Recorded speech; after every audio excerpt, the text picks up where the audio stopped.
Hola, hola, ¿qué tal? Buenos días. Hoy es sábado 21 de noviembre del 2020 y estamos en la segunda clase de repaso de salud mental, Yo de estaba la conectada. Cátedra de Salud Mental de la Escuela Superior de Medicina de la Universidad Nacional de Mar del Plata. Vamos a llevarla a cabo el profesor adjunto, el doctor No me León. aparece ni la opción de Mi nombre es María Clara Arete y me desempeño como titular de la materia. Así que estamos ya con 45 alumnos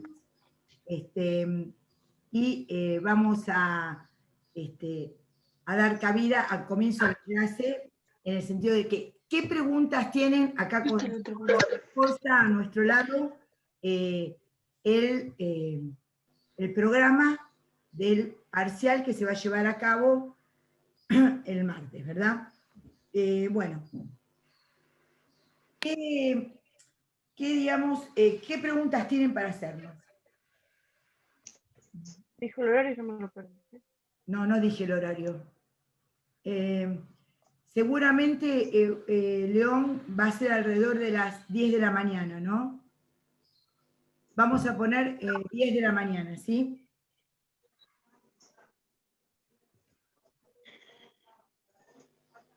Si nos terminan autorizando el horario, sí, las 10 de la mañana. Sí. Hola, Hola, profe.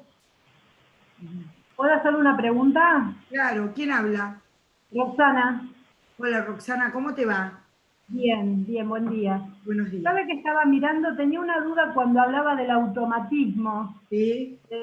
Si me podía sacar la duda que pone el nombre de, bueno, no me acuerdo bien, porque ahora estoy sin los apuntes al lado, pero ¿es lo mismo el automatismo de Beuler con el nombre que usted pone que va a tomar? No, no te estás equivocando, está muy bien la pregunta. Escúchame bien, Roxana, el automatismo mental, que hay pequeño y gran automatismo que yo no se los diferencié y no lo necesitan diferenciar, con que sepan automatismo mental, está bien, es de Clerembault.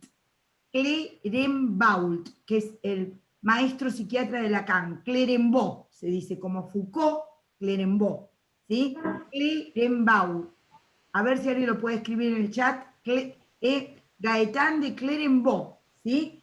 Y es el automatismo mental, es algo importante, es el gran aporte de Clerembault a la psiquiatría, y es el sentirse manejado desde afuera con voces dialogadas, alucinaciones en el cuerpo, kinéticas o cinéticas, senesteopatías, ¿se entiende? Y se habla de un pequeño y gran automatismo, pero que ustedes con el concepto de automatismo, digamos, quiere decir que es una forma que ha tenido Clerembault de explicar que el paciente psicótico, para ellos, la esquizofrenia la llaman de otra manera los franceses, ¿no? Nos llaman síndrome de Mañán, pero que nosotros no les dimos escuela francesa con los nombres de la escuela francesa, sino les dimos la nosografía alemana. Es una manera que tienen los franceses de plantear justamente que el paciente es hablado, movido, dominado, manejado desde afuera. Y el síndrome es síndrome de Clerembault, y es automatismo mental de Clerembault. ¿Te queda claro, Roxana? Sí, perfecto. Entonces ese automatismo lo tienen también los esquizofrénicos. Exactamente. Cada autor ha ido viendo las mismas cosas y ha ido planteando exactamente. Ese automatismo es de la psicosis esquizofrénica, efectivamente. Lo que te digo es que nosotros no le dimos nombres de la nosografía francesa. Les explicamos el automatismo de Clerembault porque es un automatismo que, bueno, es algo famoso que ustedes tienen que saber, automatismo de Clerembault, digamos, ¿por qué? Porque lo explica muy bien. Sí, exactamente, se ve en la esquizofrenia, efectivamente. Y lo que vos te estás confundiendo, Roxana, es con la tríada de Bleuler para la esquizofrenia. Bleuler es un apellido alemán, B larga, L-E-U-E-L-E-R, Bleuler. Claro. Bleuler. Profe, y el triángulo de Beuler, que tiene el achatamiento, el autismo y la asociación de la otra. el autismo, el achatamiento afectivo y trastorno en la asociación de ideas, sí. Claro, el autismo ese no tiene nada que ver con este. Bueno, quiero decirte una cosa. Cada uno ve un paisaje, ve algo, entiende la situación humana y la describe según su propia cultura, su propio momento cultural. Entonces, que vos me digas, no tiene nada que ver, yo te voy a decir, bueno, por ahí no está marcado, subrayado, que lo que ve Clerembault es justamente el paciente manejado por el otro, el paciente manejado, conducido, el paciente que no puede hacerse cargo. Ese es el subrayado del síndrome de Clerembault. En cambio, el autismo, ¿no? Que es el autismo de Bloiler es el alejamiento, el repliegue narcisista del paciente. El achatamiento y las dos trastornos de ideas, uno podría decir, justamente hay un problema en la asociación de ideas, que en el problema en la asociación de ideas, que ese conflicto que tiene el paciente, ahí podríamos ver algo que también describe Clerembault, que es la disgregación de pensamiento. La disgregación de pensamiento, como está en movimiento y yo qué sé, podría caber en este trastorno en la asociación de ideas. No, Una cosa. creo que se deriva. Esperen un poquito que les termino de explicar esto. Lo que no está planteado en Bloiler, que está mejor subrayado en Clerembault, es el trastorno sensoperceptivo. El trastorno sensoperceptivo está mejor subrayado en el síndrome de Clerembault que en Bloiler. ¿Me explico? No es que uno está bien y el otro está mal. Son formas de ver lo que le sucede a la experiencia psicótica. Pero el síndrome alucinatorio, agudo, que modifica sustancialmente, nodularmente, la conexión del sujeto con el mundo mediante el trastorno alucinatorio, es el de Clerembault. Por ahí está menos marcado en Bloiler el trastorno alucinatorio. ¿Sí? ¿Me expliqué? ¿Me entendieron? Entonces, Perfecto. Profe, una pregunta, perdón. ¿y quién habla? Díganme quién habla. Emilia, Emilia, ¿qué tal, Emilia? ¿Cómo te va? todo bien. La pregunta era más que nada de dónde vemos este tema, si de algún texto en particular a Clerembault o lo vemos de las clases, porque yo pasé todas las clases y no recuerdo haberlo visto, no lo tengo anotado en las que están subidas a YouTube. Probablemente, ¿sabes qué, Emilia? Las que se perdieron, ¿no? Son. No, porque cuando dimos psicosemiología se dio de otra manera. Entonces por ahí no se dio síndrome de Clerembault, y yo lo comenté, estoy segura, con León lo comentamos, pero por ahí lo comentamos en un práctico, ¿me entendés? Ah, bien, bien. ¿Sabés qué? Queda claro ahora dicho, lo voy a poner en el sumario, ahora les paso cuando pase MP3, MP4, perdón.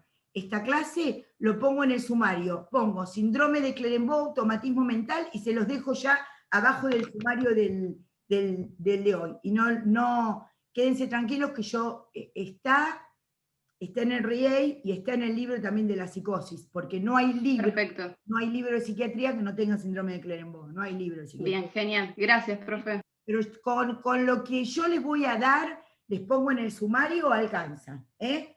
Alcanza, ¿sí? ¿Te parece, León? Le hacemos en el sumario una síntesis del pequeño, le hacemos un síndrome del automatismo de Clerembault, ¿sí?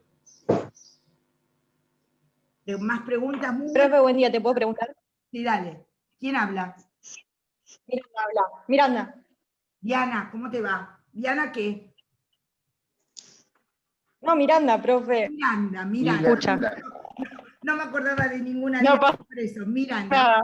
¿cómo te va? Profe, dos cosas. Uno, con respecto a la triada de Bleuler, no sé cómo se dice, que estabas hablando. La parte del mismo. Pará. Bloiler, como Freud se escribe Freud, y se pronuncia Freud, los nombres alemanes que van, o los sustantivos o palabras que van EU, se pronuncian hoy. Freud, Bloiler. Sí. La tríada de Bloiler, sí. La parte del autismo, autorotismo, egocentrismo, o sea, es como Muy bien. todo lo mismo, digamos, desde diferentes puntos de vista, nada más. O sea, para Freud, autorotismo el propio autor es autismo, y el egocentrismo se refiere a esto que decías de la cuestión de la introversión del sujeto. Muy bien.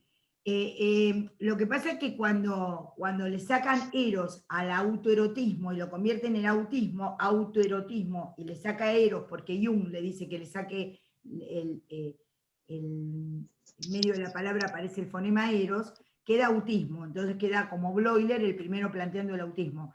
De todas maneras te quiero decir una cosa, egocentrismo no es una palabra que se usa en psicoanálisis, ni tampoco, más se usa repliegue narcisista o repliegue, ¿me entendés?, sobre el yo.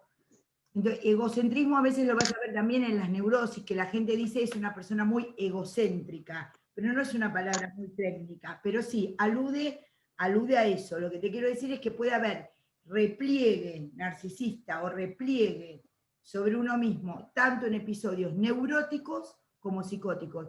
¿Cuál les parece que es el episodio neurótico por naturaleza en donde la gente, por una circunstancia que ustedes me van a decir, se vuelve más sobre sí misma y se desconecta un poquitito del mundo, y sin embargo sigue siendo neurótico? ¿Cuál es?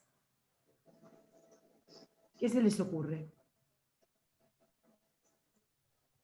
No constituye un autismo, pero se vuelve sobre sí mismo para arreglar los problemas que tiene. ¿En qué momento hace eso la gente? ¿En qué momento hacemos eso? Depresión, dicen acá. Bueno, muy bien, muy bien. En el duelo, muy bien.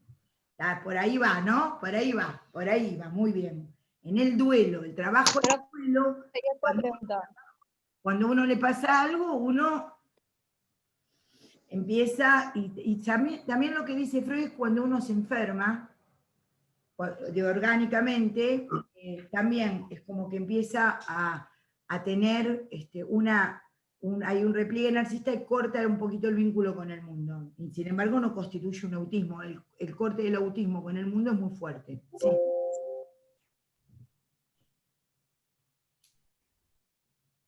¿Qué más? Te quería preguntar, profe, Sigue hablando. en cuanto a las psicosis fasotímicas. Sí, sigo hablando yo. Ahí te contesta el profesor, la fasotímica. Sí, decilo. En cuanto a las psicosis fasotímicas y las psicosis que serían distintas que vimos según Beta, de síndrome de excitación síndrome de depresión psicomotriz. Sí. Todo eso. Sí. Y lo que, bueno, se dio a llamar, según el DSM, trastorno de bipolaridad. Todo eso, digamos, ¿cómo hacemos para diferenciarlo? O sea, ¿cómo se diferencia manía y melancolía, que serían las fasotímicas, de lo que serían las dicas que presenta Beta? O si es todo más o menos justo. Ahí te habla el profesor Torres. Le doy la palabra al profesor Torres. A ver, Miranda, especificame la pregunta. ¿Qué es lo que se te confunde de las fasotímicas con lo del beta? Porque de hecho el beta, digamos, la segunda sección del beta es eso, ¿no? Síndromes distímicos. ¿Qué quiere decir distímicos? Con la timia alterada, timia para arriba, timia para abajo. Sí, que mi duda es que cuando nosotros vimos los distímicos, sí, como que la presentación clínica de lo que sería excitación psicomotriz, la manía, y de depresión psicomotriz, la melancolía, y después vimos fasotímicos como por otro lado. Entonces no me queda clara para cuándo iría distímicos y cuándo iría fasotímicos, o si es todo, como sería un conjunto de la misma patología. Lo dimos así, ¿no, León? Sí, lo que pasa es que por ahí ella lo diferencia como si fueran dos cosas totalmente distintas, y no, tienen más o menos el mismo matiz, Miranda. Las fasotímicas encierran estos dos polos, digamos, por eso luego se les dice, los americanos tienden a llamarlo bipolar, y terminan metiendo ahí no solamente cuestiones que entran dentro de la estructura psicótica, sino cuestiones, digamos, entra una bolsa de gato gigante donde entra casi cualquier cuadro que tenga alguna excitación o algún estado hiper, ¿no? En aumento. Pero sí, sería las fasotímicas, entraría dentro de lo que es la excitación psicomotriz, y lo que es por el otro polo, la melancolía. Dentro de las fasotímicas... No sé si te contesto, Miranda. El concepto es fasotímicas, que es de la timia. Entonces no son el proceso de la timia, ¿no? Entonces, dentro de las fasotímicas, como te está diciendo el profesor, entrarían las melancolías, porque pueden ser monopolares o bipolares, puede ser melancolía pura o manía pura, y en el medio está toda la mezcla de lo que corresponde a una y a otra. Entonces, fasotímicas, hay un concepto que no le dimos, que voy a incorporar para darlo el año que viene. ¿Sabés qué no les dimos? Pero ahora se los aclaro, no es que lo vaya a tomar, ni...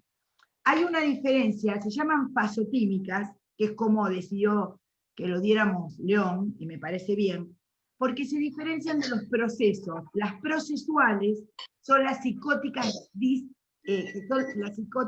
disociativas. Para las disociativas, que son esquizofrenia, vamos, ¿cuáles son las las disociativas? Paranoia y parafrenia.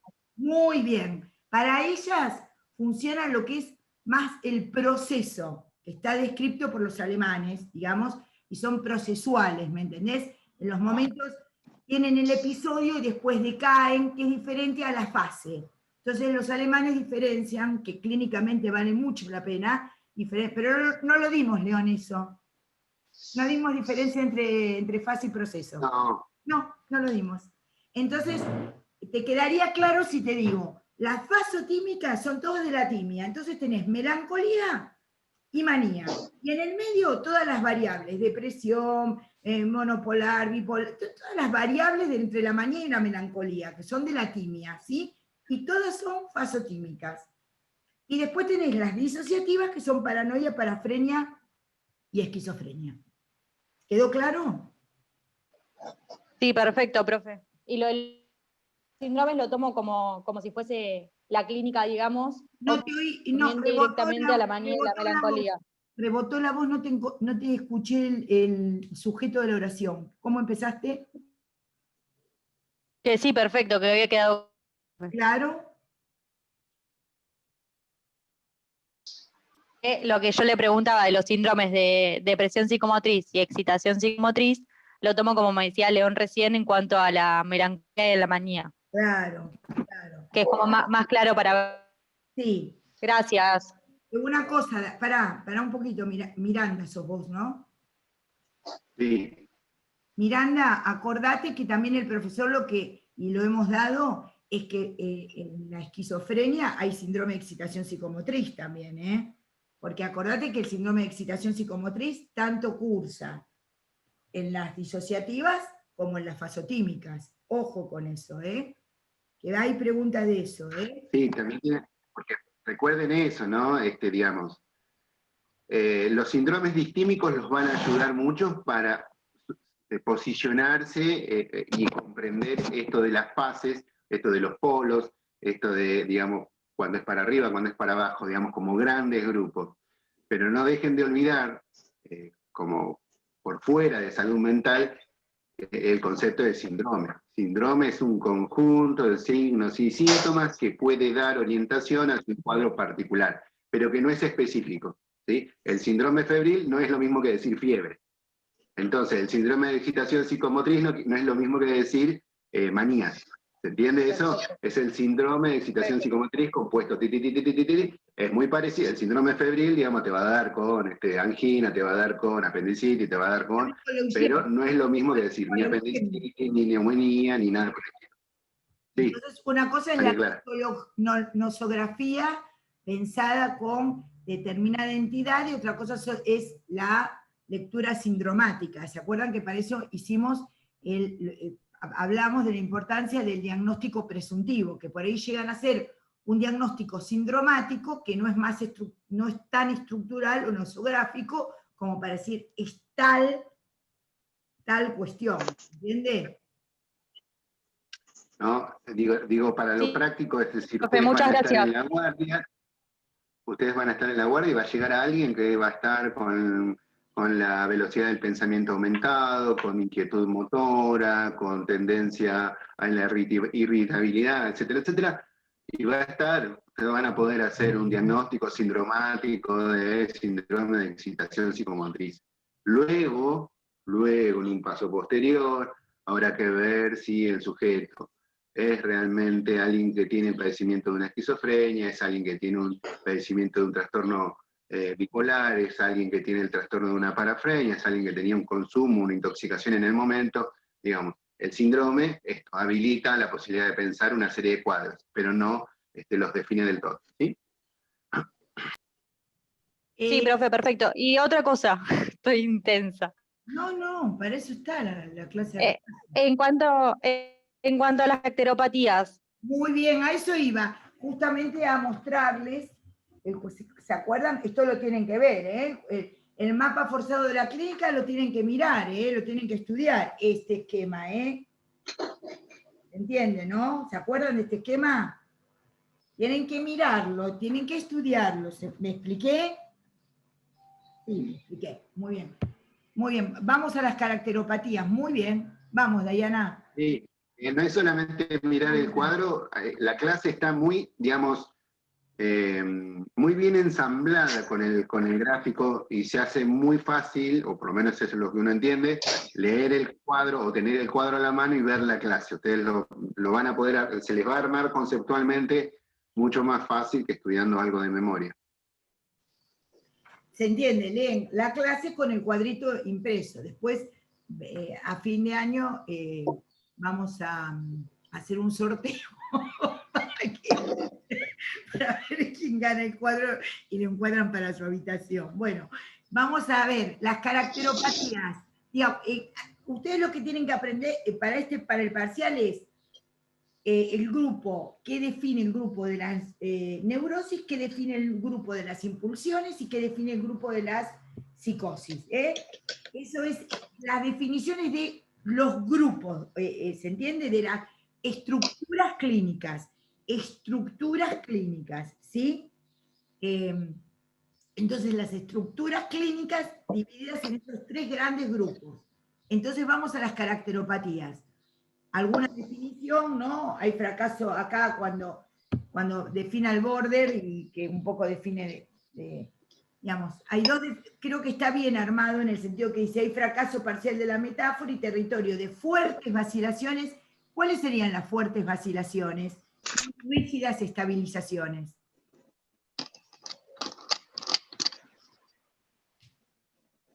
No sé si escriben, León. No escriben.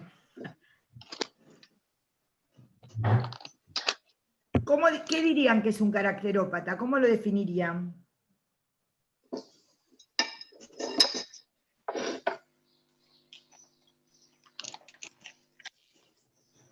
Algunos elementos que se presenten en la definición de caracteropatía.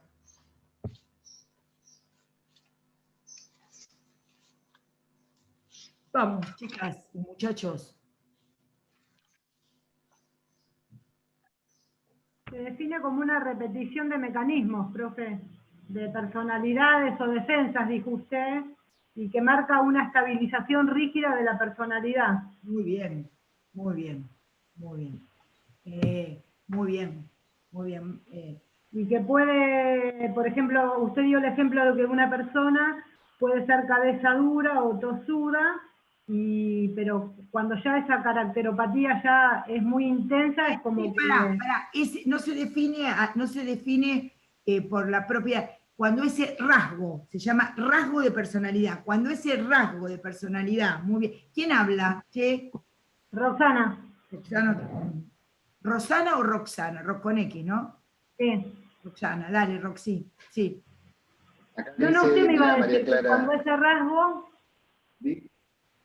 Acá dice, ¿dónde está? Bueno, hay una chica que ya la voy a identificar, una de las estudiantes, que es cuando el rasgo de personalidad invade, a ver, la subjetividad. para que lo quiero leer bien. Rigidización de la persona con repetición de mecanismos de defensa, rasgo de carácter que invade la personalidad. Muy bien, muy bien. No es neurótico ni psicótico, estancamiento en un rasgo de carácter. Muy bien. Son aportes de Alejandra, de Leila. Muy bien, muy bien. Sí. De Nadia. De ¿Cómo es con respecto al otro, chicas y chicos? ¿Cómo es con respecto a los otros? Hay como un lazo social falso. Muy bien, muy bien, muy bien. Esa es mía, ¿no? Hablo mía, ¿no? Emilia. No, Emilia. No, Emilia, ¿vos tenías conocimientos previos? ¿Eras la que tenías algún tipo de estudio? No, ojalá. No. bueno, qué bien. Bien. Lo has aprendido en la cursada, mejor. Bien. Entonces muy bien, tiene un lazo social muy alterado, muy bien, ¿no? Muy bien. A ustedes ya tenían palabras traídas desde psicología y también palabras traídas desde toda la carrera, en el sentido de la conexión con el otro, ¿no? Che, ¿cómo se llama cuando una persona aparece muy pareja en su, que no le importa nada, como displicente? Sí, yo tengo, sí. Por ejemplo, que el profesor ayer hubiese dicho, sí, quiero decirles que me cortaron la luz, pero ando bárbaro, estoy acá muy bien, me voy a hacer un martini con una aceituna. ¿Cómo se dice con respecto a lo que le pasa? ¿Cómo hubiese estado si hubiese estado así el profesor? Dice Alejandra Abulia. No es, eso particularmente no es para ese lado para el que estamos apuntando. Acordate que la abulia es... No, definir. No, que la abulia es algo en relación, digamos, una alteración de lo que es la función volitiva, es decir, la voluntad. Cuando uno está abúlico, lo que está es sin ganas, sin energía, sin... ¿Cómo se llamaría cuando uno no presenta algo? Ego sintónico, dice aquí Leila. Bien. Bien. Bueno, por ahí haga falta aclarar un poquito eso con respecto a ego sintónico o ego distónico, porque se confunde un poco el hecho de que alguien pueda, digamos, tener una serie de padecimientos o producir una serie de circunstancias disruptivas en su alrededor y pensar que eso necesariamente es ego distónico, es decir, algo que al sujeto le genere malestar. No siempre que el sujeto genere una disrupción implica que el sujeto está egodistónico. Muchas veces las personas, los sujetos pueden generar determinadas conductas disruptivas o tener cierta sintomatología incluso, y no necesariamente sentirlo como algo negativo o transitarlo subjetivamente en un malestar. ¿Se acuerdan cuando vimos el malestar en la cultura? ¿Qué habla Freud del malestar en la cultura? Justamente de que esas tres fuentes de malestar, que se acuerdan que era, digamos, algo del cuerpo, él dice el trastorno del cuerpo, ahora me voy a acordar exactamente la palabra, la supremacía de la naturaleza. Habla del trastorno o caso del cuerpo, digamos, ¿no? La falla de los vínculos con los otros trae malestar. Porque la egodistonía es estar mal con uno mismo, ¿no? Que algo funcione como diciendo esto me molesta, y como dice el profesor, es muy importante que a algo a uno le moleste. No es una patología que algo a uno le moleste, porque uno puede decir, y bueno, yo tengo tal problema y esto me molesta de mí misma, entonces estoy un poco egodistónica en el sentido de que hay algún nivel de conflicto que llevo a captar. La egodistonía es un nivel de conflicto que puede ser uno de los motores del crecimiento. En cambio, la egosintonía es decir, me importa todo un carajo, digamos, lo que me pasa a mí, lo que yo le puedo hacer al otro, y entonces ando muy bien, muy, ¿no? Miren, el ejemplo nos calza de pleno con respecto a la pandemia. La pandemia la estamos transitando todos y las padecemos absolutamente todos y todas, ¿no? Entonces, lo lógico sería que esto, digamos, uno lo transite egodistónicamente, es decir, uno en lo privado dice, che, qué macana esto, no pudimos estar con los pibes, nos costó un montón adaptarlo a la virtualidad, ellos tuvieron que hacer un esfuerzo terrible, encima no hemos transmitido tal vez todo lo que hubiéramos querido de la manera que hubiéramos querido, y yo me siento mal con eso, entonces yo ahí lo transito egodistónicamente. Me gustaría que algo cambie, me gustaría que algo sea distinto para el próximo año. En cambio, podría estar la otra postura. A pesar de haber atravesado la pandemia y con todo lo que eso significa para ustedes y para nosotros, yo decir, Bueno, qué sé yo.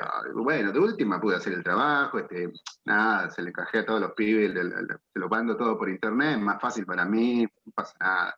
Eso sería como que a mí no me moleste nada de la situación y sería algo como egosintónico. Bueno, son dos rasgos de personalidad, no son rasgos de personalidad, son dos formas de transitar o de estar completamente distintas, ¿no? Uno es más neurótico y el otro es un poco más canallesco, un poco más caracterópata. ¿Se entiende? Por ahí lo... Sí, creo que quedó muy claro, ¿no? Por ejemplo, ante la injusticia de algo, ¿no? Que uno diga, bueno, estoy amargado o enojado o egodistónico porque el ego es el yo y la distonía sería la relación que tengo con el yo. Entonces, por ahí uno puede decir, uno tiene que estar con un cierto grado de conflicto con su yo, en el sentido de que para que aparezca la función de autocrítica. Si no, no aparece nunca la función de autocrítica, porque todo está bien, soy una divina y la culpa siempre la tiene el otro. ¿Entiendes? Entonces, Sí, me parece que hablé y estaba en silencio. Pero bueno, a ver, dice Leila, en la neurosis sería egodistónico el sujeto, claro, sí, porque lo transita en malestar. Martina dice, se estabiliza en la rigidez de la personalidad, que no permite ningún altibajo egosintónico. No permite ningún altibajo y se mantiene el sujeto egosintónico, así sería Martina, ¿verdad?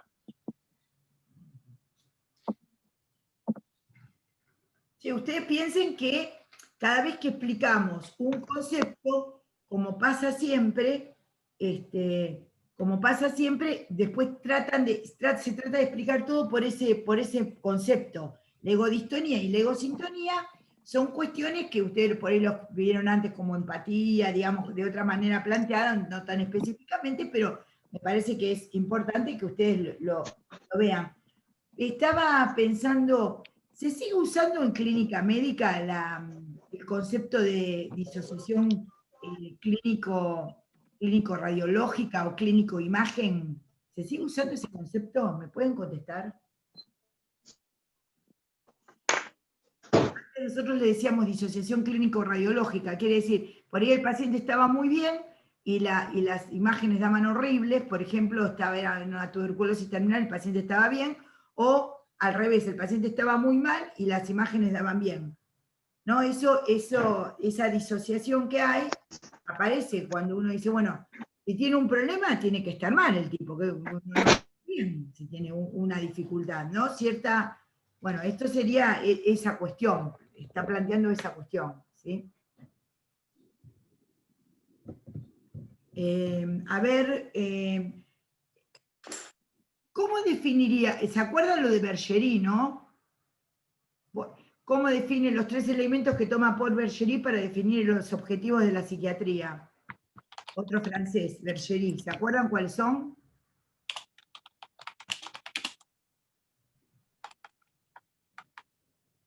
¿Cómo dice? ¿Cómo, basándose en lo que ha aprendido de Lacan, cómo habla de la psiquiatría? Para pensar en la psiquiatría. ¿Qué dice? Buen día, profesora. Planteaba, ¿me escucha bien? ¿Y quién sos? Marina me llamo, Marina Castillo, ¿Cómo profesora. te va, Marina? ¿Vos sos Castillo? Bien. Sí, Marina Castillo. ¿Cómo te va, Marina? ¿Cómo andás? Bien, profesora. Sí. Habla de describir exhaustivamente, analizar objetivamente y clasificar racionalmente. Muy bien. Así lo tienen que saber. Bárbara. Me quedo tranquila. Muy bien. Vamos a hacerlo completo. Así lo tienen que saber. Muy bien, Marina Castillo, muy bien. Profe, ¿le puedo hacer la última pregunta? Sí, ¿quién habla? De vuelta, Roxana. Roxana. Pero habla todo lo que quieras, Roxana, ¿por qué la última pregunta? Si estamos acá. Bueno, por las dudas que los chicos quieran otra. Cuando usted pregunta la de Krepelin, Sí. ¿no?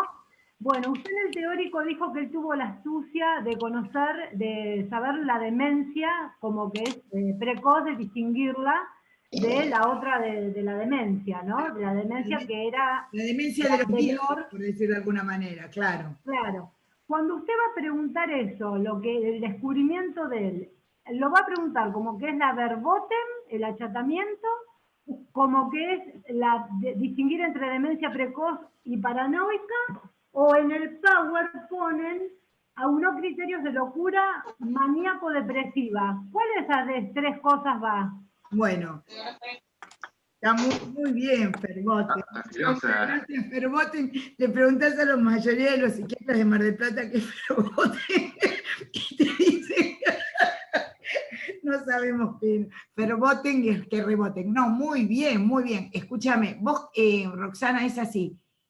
Kraepelin, digamos, la psiquiatría es krepeliniana, digamos, no es pineliana, ahora vamos a hablar un poquito de Pinel, pero es krepeliniana en el sentido de que nadie puede estar por afuera de lo que todo el mundo, aunque esté en contra, tiene que responderle a Kraepelin.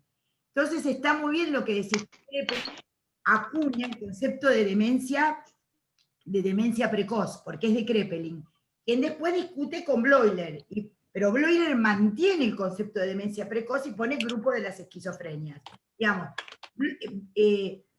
Digamos, Bloiler plantea el tema, la palabra esquizofrenia es de Bloiler, el tema de demencia precoz es de Kraepelin, ¿sí?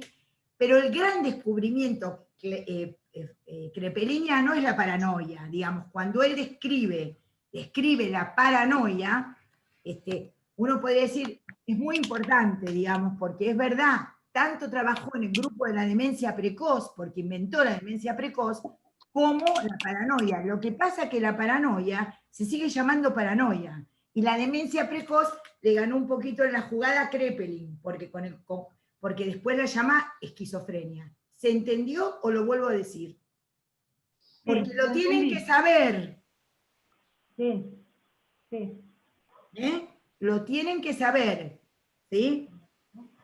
La Kraepelin hace la separación de demencia precoz, digamos, porque ve estos jóvenes que rápidamente se debilitan, Ferboten, se debilitan y dicen, ¿qué tuvieron? ¿No? Que es la hebefrenia después, que arma y ve y piensa en la demencia precoz. Entonces, es el primer nombre de la esquizofrenia. Cuando Bloiler en 1911 dice, voy a hablar del grupo de las demencias precoces, y pone el grupo de las esquizofrenias. Entonces, porque la demencia precoz, Kraepelin marca, no lo tienen que saber, 7 tipos, ¿no? De demencia precoces. De demencia precoz, de demencia precoces, sino de dentro de la demencia, marca diferentes tipos que no importa porque tiene 8 ediciones el libro de Kraepelin, en donde él va desarrollando sus ideas. Entonces, Kraepelin tenemos en un extremo la demencia precoz krepeliniana, y en el otro extremo la paranoia krepeliniana. ¿Quedó claro? Sí, yo creo que ahora se mantiene la paranoia, porque a la demencia precoz en 1911 lo empezamos a llamar con Bloiler esquizofrenia. bien. Quedan casi 15 minutos, un poquito más de 15 minutos. Me gustaría seguir orientándolos. Momento del Profe, ¿van a diagnóstico. tomar 2 por 1? Perdón. ¿Qué 2 por 1? Que mientras hacemos el campus nos miran y hacen el Cisco y la acreditación de identidad y todo eso. ¿Qué sé? El panóptico sabe el doctor Torres. No sé. Sí, va a ser Bueno, perdón. Vamos a tomar Foucault, si quieren agregamos Foucault a esto. Sí, va a ser una molestia porque sí, vamos a tener que tener abierto el Zoom y vamos a tener que ir, digamos, registrando que en un momento dado presenten el carnet del documento frente a la cámara y vamos a tener que interrumpir porque si son 200 y tenemos que acreditar la identidad de todos antes de empezar el parcial, probablemente estemos 45 minutos. Entonces vamos a tratar de ir tomando registrando certificando la identidad intermedia, aunque sea un gran grupo, de a grandes grupos, porque bueno, esto lo vamos a tener que ir viendo, ¿sí? Un ejemplo de panóptico, tal cual dice. Instante de hora, profe, hora del parcial. Bueno, todavía no lo tenemos autorizado por académica, la idea sería de las 10. También hay gente que necesita que haya o parcial a la tarde, a las 18 horas, porque trabajan, etcétera, etcétera. Pero eso creo que lo terminamos de definir hoy con la gente de académica. ¿Pueden hacer 2 horarios? No. No, ahí está, Analía. Analía, vos me habías preguntado por el tema de la tarde. Sí, no, bueno, la idea sería hacer uno solo y ver, según esto de académica, cuál sería la posibilidad de pasar directamente a la tarde todo el parcial o a la mañana y ver cómo hacemos con los casos particulares. Tarde, digamos. Tanto los docentes, los profesores, no tenemos problema en tomarlo a la tarde, pero tomar 2 parciales en el día, no. No, porque es injusto. No. Aparte hay que armar. Quiero decirles una cosa, les dimos redujimos lo que vamos a tomar. Hacemos que todas las preguntas sean lógicas, no hay preguntas por lo negativo, no hay ningún marcar incorrecto, tal como nos enseñaron a hacer el choice. Todas las preguntas tienen una lógica, todas las preguntas, aunque a ustedes les parezca que están hechas, hay que armar las preguntas y que tengan una lógica. Lo saben de psicología los que cursaron, ¿verdad? Lo saben perfectamente qué lógica tiene cada pregunta y están varias veces corregidas. Entonces, yo no puedo armar con el temario que les di 50 preguntas lógicas. No. Con el temario mejor, no puedo armar eso. Mejor a la tarde, dicen un par. Bueno, vamos a terminar de definirlo, se lo vamos a avisar lo más rápido posible. Hoy mismo se los avisamos. Hola, ¿me escuchan? Sí, ¿quién sos? Romina habla. Hola, Romina. ¿Qué tal? Quería consultar, porque no entendí mucho el tema de la acreditación de identidad. La acreditación de identidad la vamos a hacer mientras rendimos el examen por campus, porque es medio como que el ruido y eso ya de por sí distrae un montón, y que nos estén llamando por los nombres y estar atento a los ruidos de afuera distrae bastante. Me parece que estaría bueno hacerlo por separado. Si son ustedes 150 y si por cuadrícula entran solamente 25, que en realidad tampoco por la cuadrícula lo podríamos hacer, por la cuadrícula del Zoom me estoy refiriendo, ¿no? Ya tenemos un rato ahí para poder acreditar la identidad de cada uno. La realidad es que tendría que ser no, digamos, en cuadrícula, sino con la pantalla principal enfocada en cada uno y que cada uno pueda mostrar su documento para que uno le diga, mira, sí, ahí se ve, está clarito, no se salió de foco, etcétera, etcétera. Entonces, toda esa acreditación de identidad de 150, hacerlo antes se me resulta medio engorroso. Si a nosotros nos autorizan a que hagamos esta acreditación de identidad solamente con la cuadrícula entera, digamos, 25 personas a la vez mostrando, bueno, lo podremos hacer, nos tomaremos unos minutos, será más rápido, así no se interrumpe. ¿Me entendés? Pero el tema es que hay que sacar una, digamos, Queda grabado, pero digo, no es la misma calidad si es la cuadrícula de 5x5 que si es la imagen única de la persona.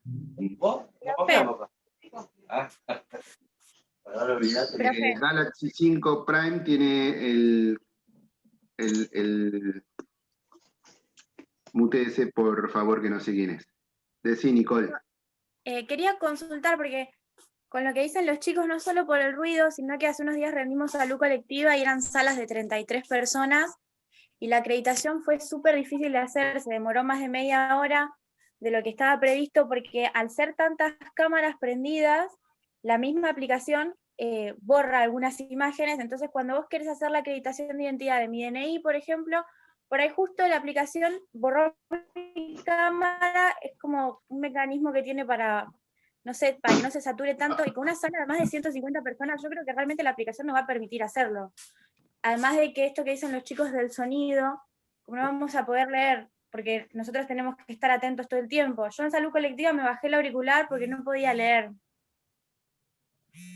Bueno, me parece que lo que vamos a terminar haciendo es, de acuerdo a estas experiencias, zanjar la diferencia y tratar de hacer algo que quede, digamos, simple para nosotros, o sea, no por una cuestión de desidia, sino porque lo que es simple termina tomando menos tiempo, y algo que no sea a complicarlos a ustedes mientras están estudiando, mientras están rindiendo. Vamos a tratar de hacerlo, me parece, de esta manera, ¿no? Pero bueno, también necesitamos que nos digan si pueden hacerlo así. Profe. Sí.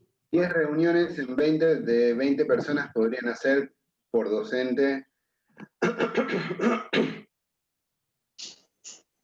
No hay 10 docentes, y además... Profe, iba a comentar que... Sí, decime, Miranda. No, que antes de toda esta cuestión administrativa estabas por seguir entrándonos con el parcial y comentar algo sobre eso, que podríamos aprovechar los 10 minutos que quedan en base a eso y después resolvemos esto administrativamente. No sé si soy yo o no el inestable, pero pretendo intuir que dijiste algo así como nos dediquemos a la temática del parcial, al temario, sí, y no a esto. Bien. Yo lo que les diría es otra cosa también que tienen que tener claro, que a mí me gustaría que ustedes enfoquen ahí, es el video que tiene la titular hecho sobre el momento del diagnóstico, la importancia del diagnóstico, ¿no? Es un video que es un video corto, pero bastante contundente sobre ese tema. Préstenle atención a eso, porque además está dentro del temario. Vean el video y saquen los conceptos. La función del diagnóstico. La función del diagnóstico, exactamente.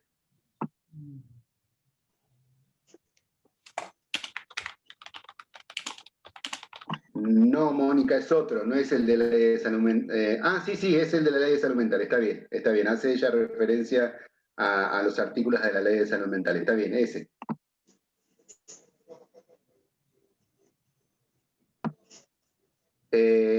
Fanny, ¿estás preguntando la diferencia entre la parafrenia sistematizada y la parafrenia expansiva?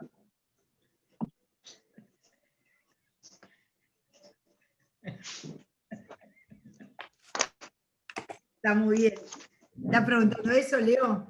Sí, está preguntando eso, efectivamente, dice que sí. Bueno, te la digo.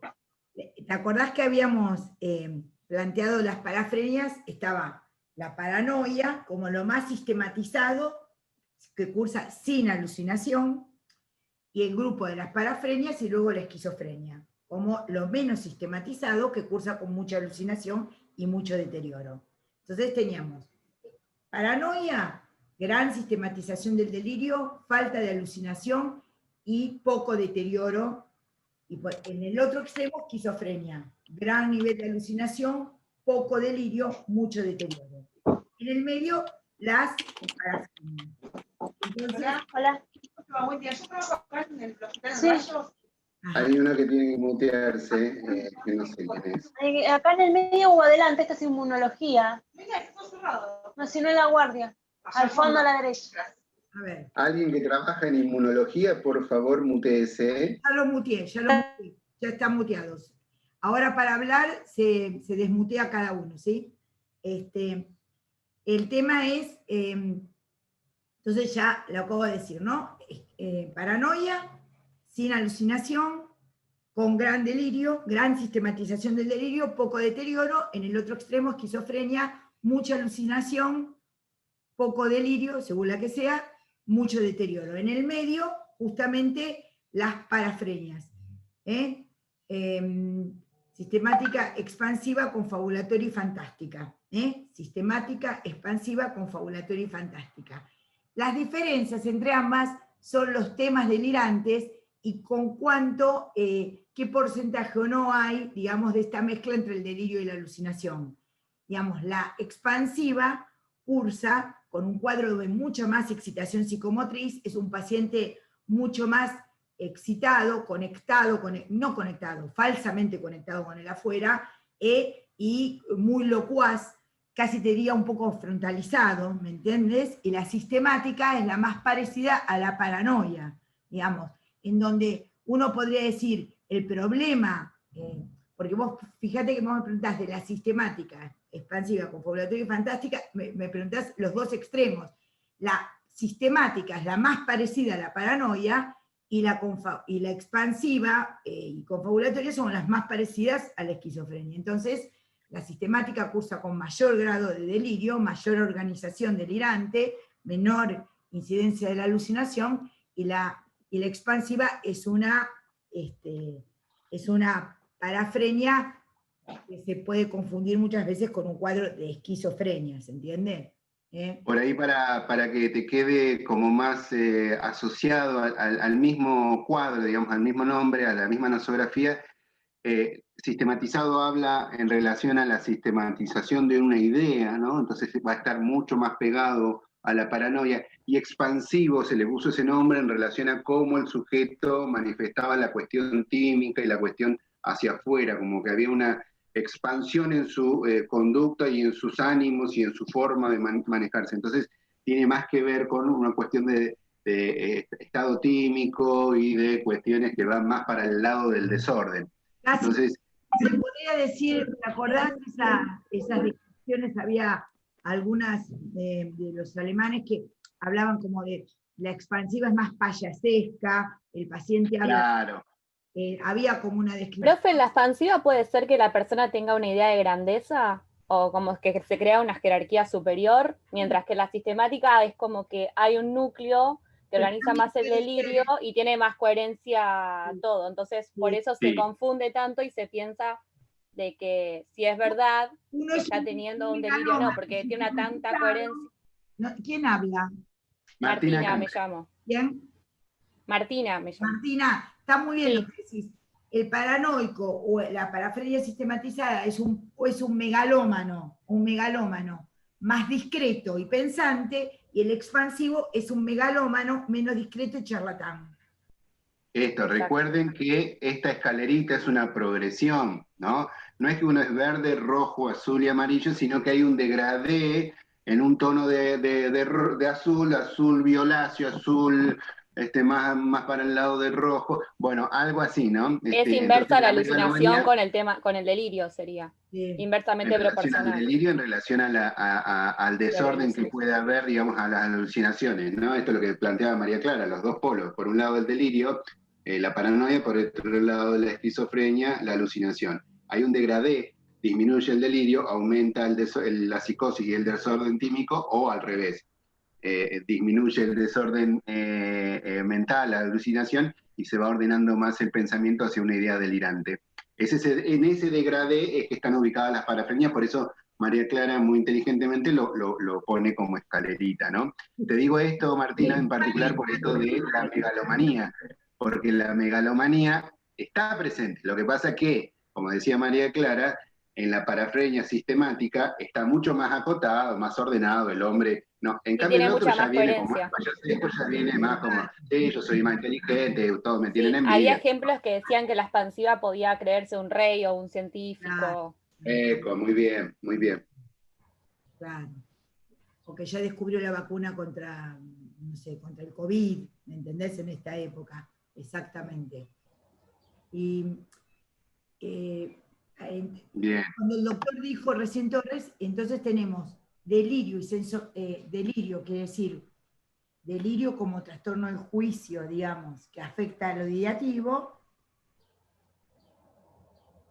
senso-percepción. Entonces tenemos deterioro. Entonces tenemos una esquina, un borde de la escalera, una punta de la escalera y la otra, ¿sí?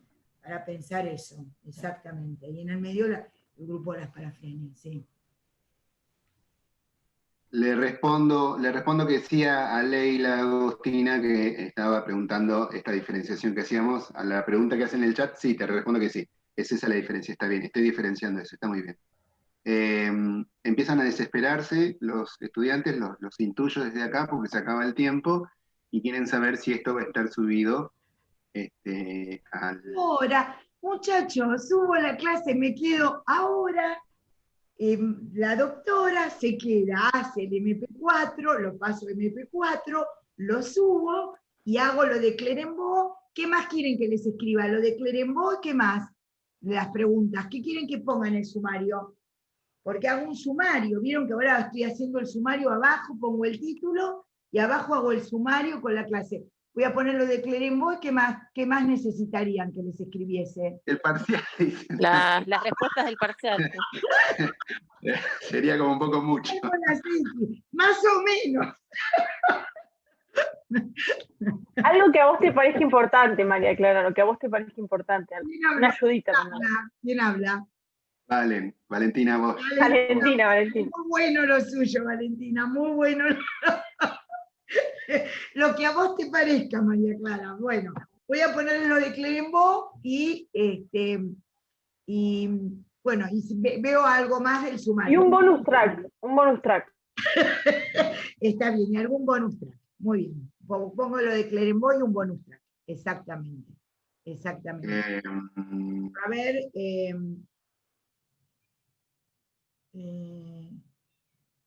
Los grandes síndromes los recuerdan, ¿verdad?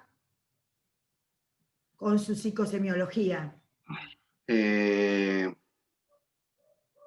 Con respecto a la ley de salud mental, un poco para reducir el temario, guíense, digamos, según el video de la función del diagnóstico, ¿no? No es para que se lean toda la ley de salud mental, que tampoco es tanta ni tan difícil de comprender, pero son muchos artículos, no es cuestión de que se vayan a memorizar cosas ni nada por el estilo. Sí, por ahí lo que está en el video, prestenle atención. Nos centramos entonces en el artículo 3, ¿no? Exclusivamente. Muy bien. Se me corta la conexión. Bien. Muy bien. ¿Quién dijo eso? Martina. Muy bien, Martina, muy bien. Nos centramos en el artículo 3, sí.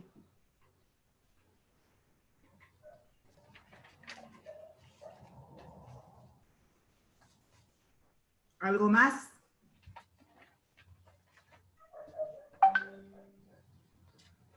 Profe, a mí me quedó una duda con las fobias, no sé si hay tiempo, pero capaz se corta. Pero, o sea... No se corta porque es un Zoom pagado por mí, no se corta. Ah, bueno, listo. Lo de las fobias. Tengo que entrar unas jornadas ahora, sí.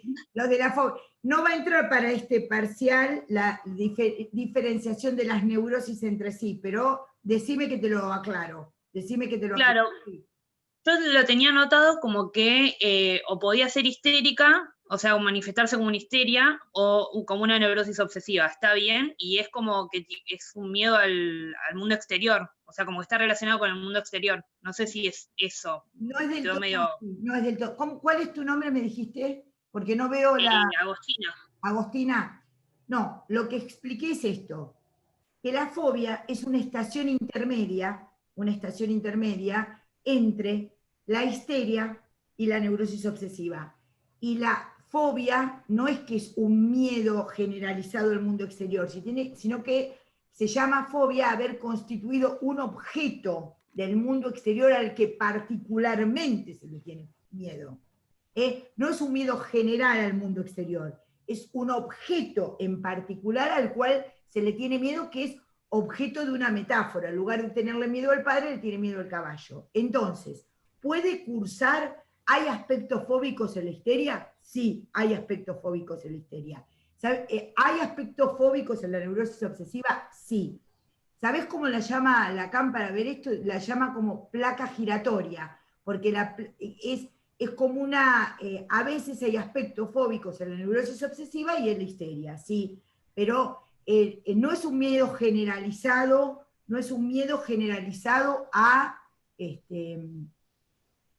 al mundo exterior, no es un temor generalizado. Eso antes se llamaba panfobia, cuando el paciente le tenía miedo a todo y no sabían, era una cosa descriptiva que se decía así, pero la fobia como tal ha constituido un objeto de la fobia. Eso es muy importante para el diagnóstico de fobia, no un miedo generalizado. Ahí es tan temeroso a todo, le tiene miedo a todo. Bueno, es un aspecto fóbico, habrá que ver. ¿Sabés lo que en general se hace? Se trata de ver si ese paciente reduce el miedo a todo a un objeto en particular, porque no es lo mismo tenerle miedo a todo que tener miedo a volar en avión. Ya tener miedo a volar en avión te reduce muchísimo los inconvenientes con el mundo, porque lo tenés de vez en cuando. En cambio, si todas las mañanas te levantas con miedo a todo, desde el COVID al miedo al avión, al miedo, no sé, a las parejas, miedo a los exámenes, miedo a todo, ya se te complica. El miedo es un componente de la vida, normal de la vida. Pero bueno, hay que ver cuánto miedo tiene uno, ¿no? Y qué hace con el miedo. ¿Quedó claro? Sí, profe, muy claro. Muchas gracias. Nada. Pregunta, dice Fretis, la psicosemiología de paranoia no encontré mucho en el beta. Entra también. La idea es que ustedes tengan más en claro, no, digamos, que hablen de paranoia y empiecen a hablar de todas las funciones psíquicas como están en la paranoia, sino que ustedes tengan más bien el concepto claro de qué en la paranoia está alterado, a partir sobre todo de los videos que presentó la titular, ¿no? La paranoia tiene que ver con estas cuestiones de la ideación y de las cuestiones delirantes. Va a ser mucho más, es más probable que se le pregunte cuáles son los grandes temas del delirio en la paranoia o el del delirio en general, que cómo está la atención en el paranoico, ¿no? Es mucho más probable eso. Exactamente. Y otra cosa que les va a servir, que tiene que ver, es un comentario suplementario al doctor Torres. Porque si ustedes buscan síndrome delirante, ahí en el síndrome delirante van a ver mucho de lo que está en la paranoia. Entonces, de alguna manera, digamos, la paranoia es la expresión máxima de lo que sería el síndrome delirante, digamos. Entonces, el síndrome ustedes en síndrome delirante van a ver a la paranoia como el síndrome delirante princeps, se podría decir. ¿Se captó esto? Acá pregunta justamente Diana, los grandes síndromes son esquizofrenia, distímico y delirante, como lo explica Beta. Exactamente. Tenés que no vimos bien, así que no lo vamos a tomar, síndrome confusional, síndrome delirante, síndrome justamente distímico, pero no, entonces sí. Y síndrome de excitación psicomotriz, Bien. Síndrome de excitación psicomotriz, también.